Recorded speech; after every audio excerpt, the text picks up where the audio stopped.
Hello everyone, I welcome you all to I exam भी। जैसे कि आपको पता ही है कि इस चैनल पे हमने एसएससी को ध्यान में रखते हुए हर सब्जेक्ट का आपके लिए यहाँ पे पीवाईपी अभी हम सॉल्व कर रहे हैं आपकी तैयारी के लिए।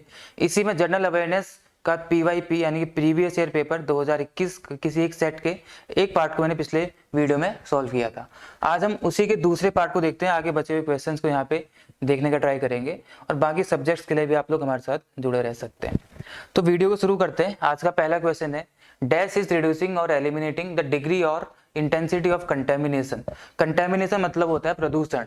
तो क्वेश्चन में ये बोला जा रहा है कि प्रदूषण की इंटेंसिटी यानी कि उसकी तीव्रता की डिग्री को कम करना या फिर एलिमिनेट करना, इन चारों में से क्या कहलाता है। तो इसके लिए आपको पहले चारों का पता होना चाहिए कि चारों क्या क्या प्रोसेस है। तो सबसे पहले आंसर बता देता हूँ आपको कि क्या बोलते हैं कंटेमिनेशन यानी प्रदूषण की डिग्री को कम करने को अबेटमेंट बोलते हैं। तो इसका आंसर क्या हो जाना था आपका, अबेटमेंट। तो अब देखते हैं बाकी के तीन प्रोसेस क्या क्या है। सबसे पहले हम लोग देखेंगे एरोसोल। तो एरोसोल क्या होता है, आपने एक नाम जब आप एनवायरमेंट साइंस पढ़ते हैं तो वहां पे आपने काफी बार नाम सुना होगा, एरोसोल। एरोसोल कहलाता है आपका कि जो आपके सॉलिड पार्टिकल्स होते हैं, या फिर सॉलिड पार्टिकल्स मतलब जो आपके ठोस कण हैं छोटे छोटे उनका, या फिर जो लिक्विड के भी छोटे छोटे पार्टिकल्स होते हैं उन सबका निस्पंदन यानी कि सस्पेंशन करना। सस्पेंशन या फिर निस्पंदन, यहाँ पे एसपी लिख दिया, सस्पेंशन जो हम लोग बोलते हैं निस्पंदन। तो इन सबका निस्पंदन हवा में करना यानी कि वायु में करना आपका एरोसोल कहलाता है। समझ रहे हैं इस चीज को। एब्जॉर्प्शन क्या होता है, एब्जॉर्प्शन अवशोषण आप लोग जानते हैं इसको। तो एब्जॉर्प्शन होता है कि कोई भी जो पार्टिकल है, स्मॉल सॉलिड पार्टिकल्स यानी कि जो छोटे छोटे सॉलिड पार्टिकल्स होते हैं उन सबका, या फिर जो लिक्विड पार्टिकल्स हैं, फ्लूइड के पार्टिकल्स हैं, उन सबका किसी बल्क यानी कि जो भारी मात्रा में या फिर हैवी मात्रा में कोई चीज होती है, बल्क फेज से गुजरना आपका एब्जॉर्प्शन कहलाता है। वहां पे जाके वो सारे के सारे अवशोषित यानी गायब हो सकते हैं। तो इन सबको हम लोग क्या बोलते हैं, एब्जॉर्प्शन बोलते हैं। उसके बाद एरेशन आता है। तो एरेशन क्या होता है आपका, एरेशन होता है कि किसी भी पार्टिकल का आपका वायु में यानी कि एयर में सर्कुलेशन करना या फिर एयर को सर्कुलेट करना, ये बोल सकते हैं कि वायु को या फिर किसी भी गैस को सर्कुलेट करना या फिर उसको एक तरीके से उसका प्रवाह करना हम लोग बोल सकते हैं। सर्कुलेट करना क्या कहलाता है, एरेशन कहलाता है। तो ये एरेशन किस तरीके से किया जा सकता है, किसी भी लिक्विड में इस पार्टिकल को, जो एयर या कोई गैस है, उसके पार्टिकल्स को मिक्स करके, डाइल्यूट करके या डिसॉल्व करके किसी भी तरीके से आप उसको सर्कुलेट कर सकते हैं। तो हमारा एरेशन कहलाता है। और अबेटमेंट आपको बता चुके हैं क्या होता है, पॉल्यूशन को कम करना अबेटमेंट कहलाता है। इस चारों के चारों जो टर्म्स है ये आपके एनवायरमेंट साइंस से रिलेटेड है। तो वहां से क्वेश्चन आपसे पूछा गया था एनवायरमेंट साइंस से। उसके बाद अगला क्वेश्चन आपके सामने है कि farmer French footballer Antonio Lopez Habas was the coach of which of the following football team in hero ISL 2020-21। उस समय का करंट अफेयर्स है, तो करंट अफेयर से काफी क्वेश्चंस आपके बनते हैं। तो एंटोनियो लोपेज हबास किस टीम के इन चारों में से कोच थे, आपको ये बताना है। फेमस फ्रेंच फुटबॉलर है। मार्च 2020 में इन्होंने ये साइन किया था कि ये कोच बनेंगे करके। तो किसके बने थे, एटीके मोहन बागान, ये टीम है इसके बने थे। और जो टीम है एटीके मोहन बागान, ये वेस्ट बंगाल बेस्ड टीम है। ठीक है, वेस्ट बंगाल की बेस्ड टीम है, यानी कि वहां से ये टीम बिलोंग करती है, वेस्ट बंगाल से।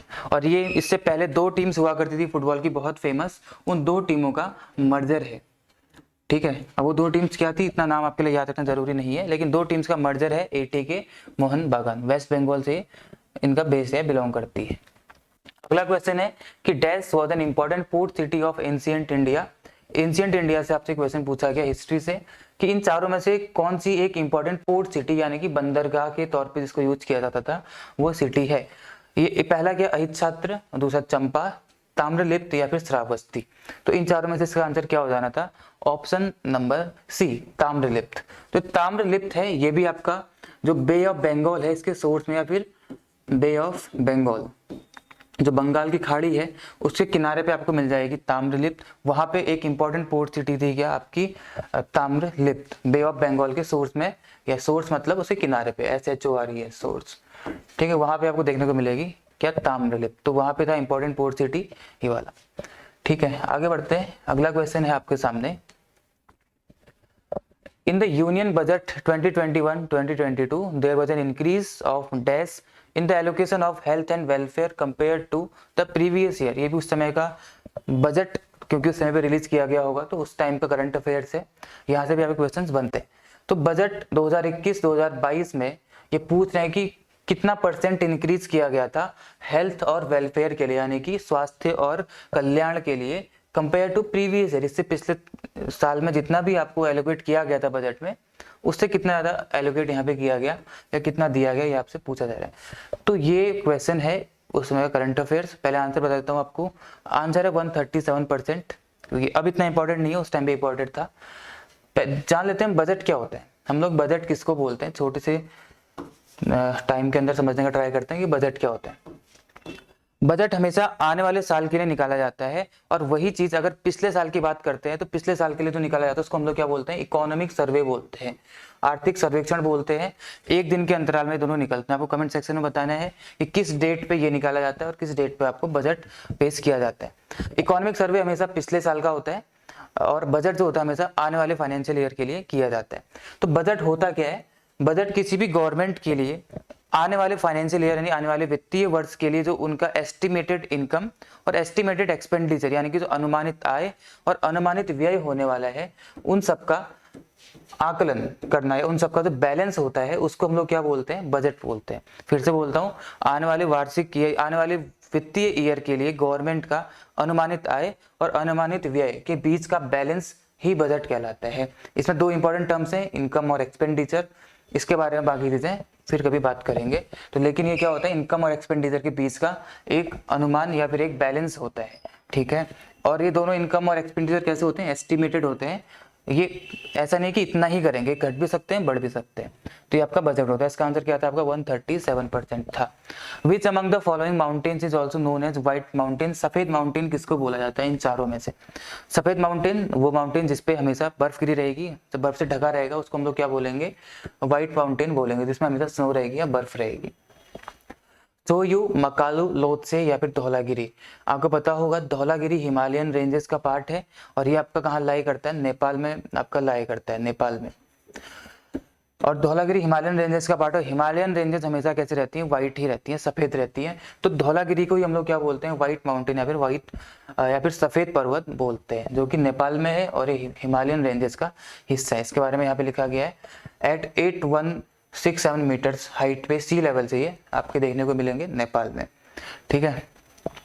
7th tallest mountain of the world ये है। आगे देखते हैं अगला question. British east India company took Pondicherry from the French in the year. British east India company ने पौंडीचेरी को अपने अधिकार में कब लिया और किससे लिया था, उन्होंने फ्रांसीसियों से लिया था। तो ये क्वेश्चन आपसे पूछा जा रहा है कि कौन से साल में लिया गया था। 1743 से लेकर के 1763 तक एंग्लो फ्रेंच वॉर, यानी कि जिसको हम लोग क्या बोलते हैं, आंग्ल फ्रांसीसी युद्ध बोलते हैं। तो ये चला था आपका 1743 से लेके 1763 तक, एंग्लो फ्रेंच वॉर या आंग्ल फ्रांसीसी युद्ध। इसी बीच में किया गया था इस पौंडीचेरी का हस्तांतरण किसको, ब्रिटिश ईस्ट इंडिया को, यानी कि ब्रिटिशर्स को किया गया था। कब किया गया था, वो किया गया था 1761 में, यानी कि इस युद्ध के समाप्त होने से 2 साल पहले किया गया था। 1761 में पौंडीचेरी का हस्तांतरण किसको, ब्रिटिशर्स को किया गया था। और उसमें भी क्या हुई थी, पेरिस की संधि हुई थी। उस पेरिस की संधि के तहत ही इसको हस्तांतरित किया गया था। 2-3 क्वेश्चन आपके यहाँ पे बन सकते हैं। कब हस्तांतरण किया गया था, 1761 में। किस संधि के तहत किया गया था, पेरिस की संधि के तहत। आंग्ल फ्रांसीसी युद्ध कब से कब तक चला था, 1743 से लेके 1763 तक चला था। और क्वेश्चन ये बन सकता है कि ब्रिटिशर्स ने पौंडीचेरी को किस से लिया था, मतलब कौन से, जैसे यहाँ पे डच आए थे, फ्रेंच आए थे, पुर्तगाली आए, तो किससे लिया था, तो किससे लिया था, उन्होंने फ्रेंच से लिया था। ये भी आप लोगों को याद रखना है। अगला क्वेश्चन है, which of the following teams one the Indian super league 2020-21। ये भी उस टाइम करंट अफेयर्स है। स्पोर्ट्स से आपके करंट अफेयर्स देखने को मिलते हैं काफी सारे, अगर कोई इंपॉर्टेंट लीग उसमें पे हुई है तो इंडियन सुपर लीग 2020 या 21 किसने जीता था, करंट अफेयर्स उस टाइम का। तो डायरेक्ट आंसर बताएंगे इसका, मुंबई सिटी फैन क्लब ने जीता था। ऑप्शन नंबर ए हो जाएगा इसका आंसर। आगे बढ़ते हैं। व्हाट इज घाटम, घाटम क्या है, इसको लिख देता हूँ यहाँ पे। घाटम क्या होता है, देखिए घाटम क्या होता है, आपने तबला देखा होगा, तो जो तबला जिस चीज से बनाया जाता है उसको हम लोग क्या बोलते हैं, घाटम बोलते हैं, ठीक है। A pot made of soil और clay that is used as tabla. तो इसका आंसर पहला वाला ही हो जाएगा।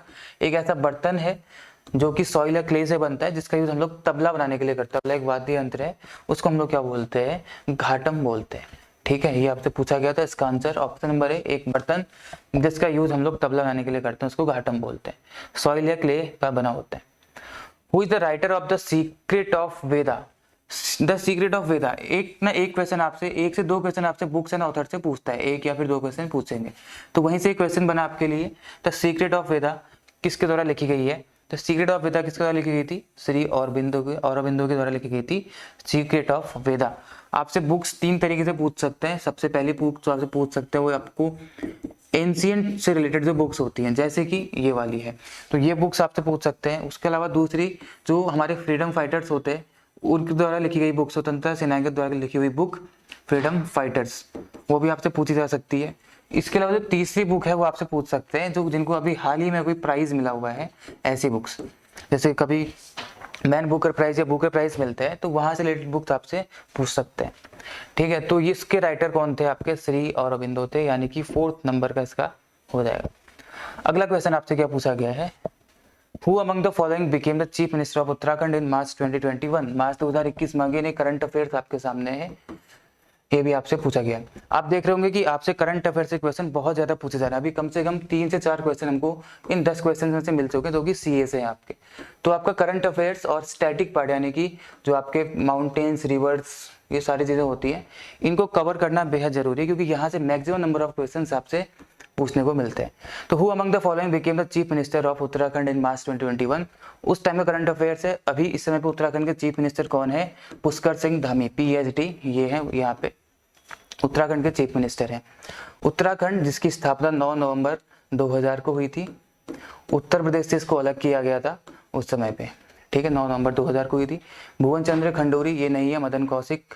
तीरथ सिंह रावत ये हमारे उस समय पे चीफ मिनिस्टर बने थे, लेकिन इसके बाद कौन बन गए? पुष्कर सिंह धामी जी बन चुके हैं। ठीक है, तो इसका आंसर क्या हो जाएगा आपका? ऑप्शन नंबर सी, यानी कि 3, तीरथ सिंह रावत। आगे बढ़ते हैं। तो आज के इस पार्ट 2 में आपके बच्चे हुए 10 क्वेश्चंस थे जो हमने डिस्कस करे। इसके बाद अब मैं आपके लेके आऊँ कुछ ऐसे क्वेश्चंस या ऐसे एमसीक्यूज या फिर कुछ ऐसे टॉपिक्स जो आपके आने वाले एग्जाम के लिए इंपॉर्टेंट हैं।